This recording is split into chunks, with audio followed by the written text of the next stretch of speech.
Yes, നിയമസഭാ തെരഞ്ഞെടുപ്പിൽ പാലക്കാട് ജില്ലയിൽ 7 സീറ്റുകൾ വേണമെന്നാണ് യൂത്ത് കോൺഗ്രസിന്റെ ആവശ്യം. KPCC പ്രസിഡന്റിനും പ്രതിപക്ഷ നേതാവിനും യൂത്ത് കോൺഗ്രസ് നേതാക്കൾ ഈ ആവശ്യം ഉന്നയിച്ച് കത്ത് നൽകി. സ്ഥാനാർത്ഥികളാകേണ്ടവരുടെ പേരുവിവരങ്ങൾ അടങ്ങിയ കത്താണ് നൽകിയത്. Media One exclusive. സാജിദ് അജ്മലാണ് ചേരുന്നത്. ജിൽസി ചോദിച്ചോ.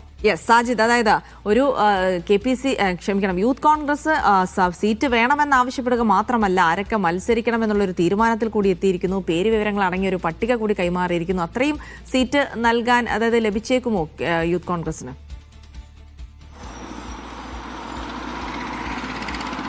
Jilsy, Naufal, good morning. നിയമസഭാ തെരഞ്ഞെടുപ്പിന്റെ ഈ ചർച്ചകൾ സജീവമാകുമ്പോൾ പാലക്കാട് ജില്ലയിൽ ആകെ 12 നിയമസഭാ സീറ്റുകളാണ് ഉള്ളത്. ഇതിൽ 7 എണ്ണം യൂത്ത് കോൺഗ്രസിന് വേണമെന്നാണ് അവർ ആവശ്യപ്പെടുന്നത്. അതിൻ്റെ പ്രധാനപ്പെട്ട കാരണം കഴിഞ്ഞ തവണ 7 സീറ്റിൽ മത്സരിച്ചിരുന്നു. ഇത്തവണ അങ്ങനെ മുതിർന്ന നേതാക്കൾക്ക് കൊടുത്ത് യൂത്ത് കോൺഗ്രസിനെ അവഗണിക്കരുത് എന്നാണ് അവരുടെ ആവശ്യം. നമുക്കറിയാം, കഴിഞ്ഞ തവണ പട്ടാമ്പിയിൽ റിയാസ് മുക്കോളി മത്സരിച്ചു.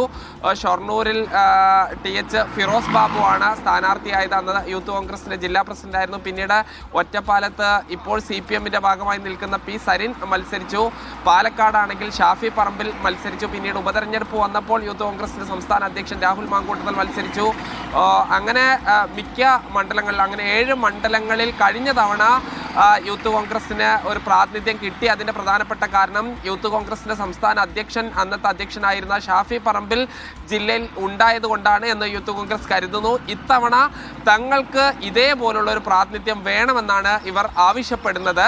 അതോടൊപ്പം തന്നെ നെന്മാറ സീറ്റ് CMP ആണ് നിലവിൽ ഉള്ളത്. അത് കോൺഗ്രസ് ഏറ്റെടുക്കണം എന്നൊരു ആവശ്യം കൂടി അവർ ഉന്നയിക്കുന്നുണ്ട്. അതിൽ ആരെല്ലാം ഏതെല്ലാം സീറ്റിൽ മത്സരിക്കണമെന്നൊരു പട്ടിക കൂടി അവർ കൊടുത്തിട്ടുണ്ട്. അതിൽ ചിറ്റൂരിൽ ഷഫീഖ് അത്തിക്കോട് യൂത്ത് കോൺഗ്രസ് സംസ്ഥാന ജനറൽ സെക്രട്ടറിയാണ്. പാലക്കാട് ഏറ്റവും വാശിയേറിയ പോരാട്ടം നടക്കുന്ന സ്ഥലത്ത് യൂത്ത് കോൺഗ്രസിന്റെ ജില്ലാ പ്രസിഡന്റ് ജയഘോഷിനെ മത്സരിപ്പിക്കണം എന്ന് ആവശ്യപ്പെടുന്നു. OK ഫാറൂഖ് യൂത്ത് കോൺഗ്രസിന്റെ സംസ്ഥാന ജനറൽ സെക്രട്ടറി ആണ്. പട്ടാമ്പി സീറ്റിൽ മത്സരിപ്പിക്കണമെന്നാണ് ആവശ്യപ്പെടുന്നത്. അതോടൊപ്പം പട്ടാമ്പി സീറ്റിൽ നമുക്കറിയാം അത് ലീഗിന് നൽകണമോ വേണ്ടേ എന്ന ചർച്ച നടക്കുന്നു. അപ്പോഴാണ് യൂത്ത് കോൺഗ്രസിന്റെ സംസ്ഥാന ജനറൽ സെക്രട്ടറി OK ഫാറൂഖിന്റെ പേര് വെച്ചുകൊണ്ട് കത്തെഴുതിയിരിക്കുന്നത്. അരുൺകുമാർ പാലക്കുറിശി യൂത്ത് കോൺഗ്രസിന്റെ സംസ്ഥാന സെക്രട്ടറിയാണ്. ഒറ്റപ്പാലം സീറ്റിൽ മത്സരിപ്പിക്കണമെന്നാണ് ആവശ്യം. പ്രതീഷ് മാധവനെ യൂത്ത് കോൺഗ്രസിന്റെ സംസ്ഥാന സെക്രട്ടറിയാണ്. ആലത്തൂരിൽ മത്സരിപ്പിക്കണമെന്ന് ആവശ്യപ്പെടുന്നു. നിലവിൽ CMP മത്സരിക്കുന്ന നെന്മാറയിൽ ആ സീറ്റ് ഏറ്റെടുത്ത യൂത്ത് കോൺഗ്രസിന്റെ സംസ്ഥാന സെക്രട്ടറി വിഷ്ണു സിക്ക് നൽകണം എന്ന് പറയുന്നു.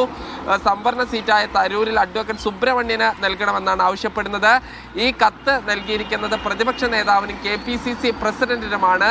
ഇതിൽ ഒപ്പുവെച്ചിരിക്കുന്നത് Shafeeq Athikode, Pratheesh Madhavan, Vishnu, Arunkumar Palakkurissi, OK Farooq, advocate Subramanian MP എന്നീ 6 സംസ്ഥാന ഭാരവാഹികളാണ്. ഇവരിൽ മിക്ക ആളുകളെയും ഈ സ്ഥാനാർത്ഥി പട്ടികയിൽ ഉൾപ്പെടുത്തണമെന്ന ആവശ്യവും ഉന്നയിക്കുന്നുണ്ട്. നമുക്കറിയാം, ഈ ചിറ്റൂരിൽ സുമേഷ് അച്യുതൻ്റെയും ഒറ്റപ്പാലത്ത് ഈ അധ്യാപക സംഘടന നേതാവിൻ്റെയും ഉൾപ്പെടെയുള്ള പേരുകൾ ശക്തമായി ഉയർന്നു കേൾക്കുന്ന സമയത്താണ് യൂത്ത് കോൺഗ്രസ് ഇത്തരത്തിലുള്ള ഒരു അവകാശവാദം ഉന്നയിക്കുന്നത്. ഇതേ രീതിയിൽ ഈ KPCC നേതൃത്വം ഈ അനുവദിക്കുമോ ഇല്ലയോ എന്ന കാര്യം നമുക്ക് കാത്തിരുന്ന് കാണേണ്ടതാണ്. നൗഫൽ, ജിൽസി.